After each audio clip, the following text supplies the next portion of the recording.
Before we start the video, I'd like to give a shout out to our sponsor. Quick shout out to 11 Labs for sponsoring this video.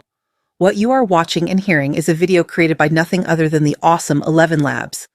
If you need realistic AI voiceovers that don't sound robotic, 11 Labs is hands down one of the best tools out there. It's fast, easy to use, and the voices sound insanely natural. I use it for my videos to save time and keep things consistent. You can check it out using the link in the description.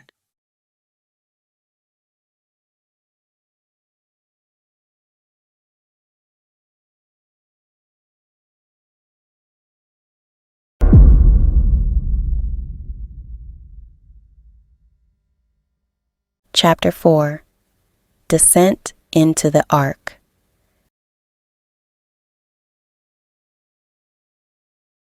It was a little over 2 months that all hands on deck and preparation went into play.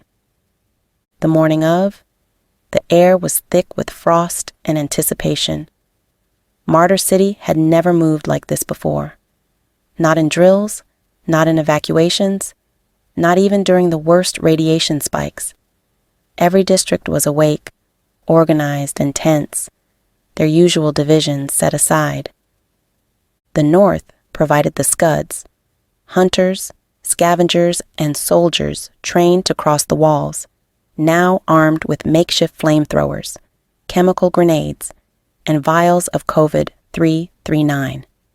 The South contributed scientists and medics, handing out modified vaccines in insulated packs. They barked instructions in every language they could remember, weaving through the crowd like ghosts. The East relayed messages through the communication towers, ensuring every corridor and entryway of the underground hub was connected via intercom. Every word counted. Any misstep could mean infection on the inside. The West secured supplies, food, water, radiation suits, and reinforced barricades. Engineers patched old subway tunnels, rewired security doors, and prepared evacuation paths. And at the center, Devon, Contelli, and I coordinated with a clarity and intensity none of us had ever seen. Devon looked older than his years, scarred by frostbite and sleepless nights, but marked with purpose. "Listen carefully," he said, voice amplified by the intercom echoing down the steel corridors. "COVID-339 is effective, but not perfect. The infected will fight. They'll rage. They'll adapt. We hit fast, contain them, then retreat. South team monitors the Ark's chambers. Do not enter unless instructed. East keeps communication alive. North, you are the muscle. West, the shield. Understood?" The city responded in a unified hum. Every district, every citizen present acknowledged him, not as a boy who left, but as the man who returned with hope. The plan began. The underground was a world apart from the surface. Concrete walls vibrated with residual energy. Old reactor tunnels twisted into secret chambers, some mapped, some guessed. Divan led us deeper, past rusted catwalks and steel doors, until the faint blue glow of Noah's Ark came into view. Rows of cryogenic chambers lined the walls, screens flashing sequences of plant genomes, animal DNA, even Helix 9 samples, everything humanity had taken for granted before Helix 9. "This is it," Devon whispered. "Every living thing worth saving or used to save us. Every genome, every cell. We barely had time to admire the Ark.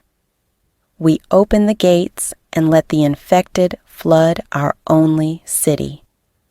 The first groans came from above and began leading below, echoing down ventilation shafts.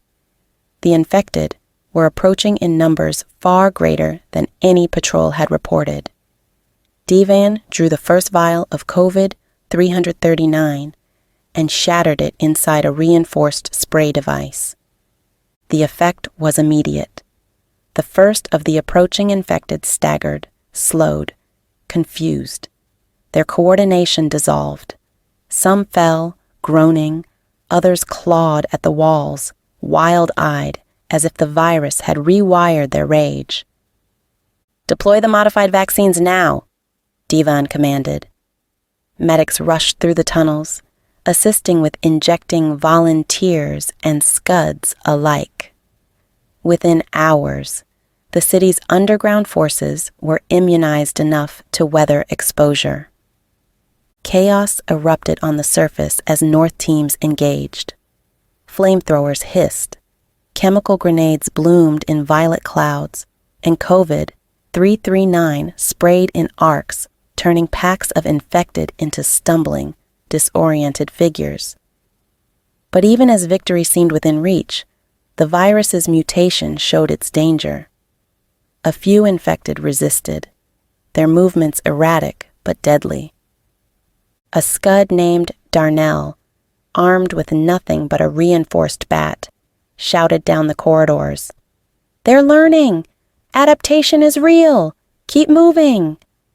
Hours passed like minutes. The infected fell. The city pushed forward, and Noah's Ark remained guarded and untouched. But the cost was immediate. Several scuds collapsed, weakened by the virus despite their vaccines. Medics worked frantically to stabilize them, while Divan calculated his next step. After a brutal night of fighting, the surface outside the Ark was cleared. The glow of the Ark's chambers bathed the exhausted survivors in light. Divan stepped forward, shoulders slumped but triumphant.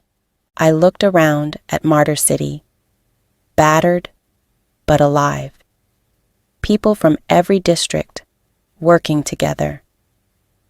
And I realized the city wasn't just surviving anymore. We were fighting to remember what life meant. And Devon Contelli was leading the charge.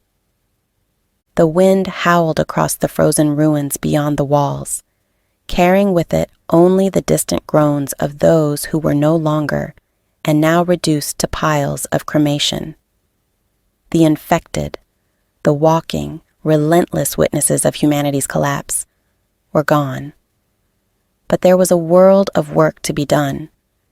It had taken weeks of relentless effort, precise deployment, and unyielding coordination.